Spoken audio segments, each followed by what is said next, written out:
Well, the Brazilians haven't stuck to any of the deals on deforestation they've signed to date, and so there is a concern about this. The idea of stopping deforestation by 2030 is a good one.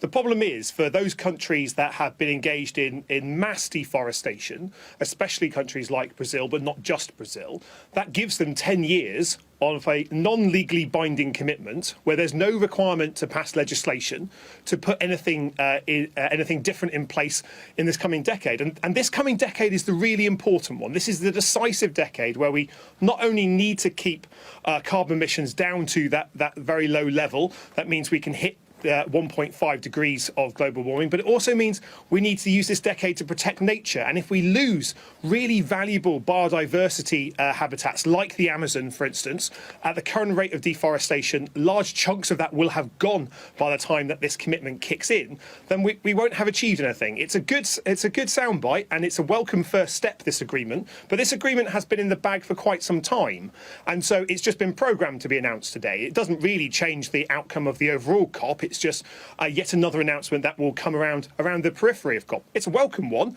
but it doesn't have any teeth, it doesn't have any urgency to it, and so it's a great headline, but in a couple of weeks' time, will we still see the Amazon being chopped down? I think we will, and that is the real test for agreements like this, is whether it will produce anything different than we're seeing at the moment, and I'm a bit cautious about that at the moment, to be honest.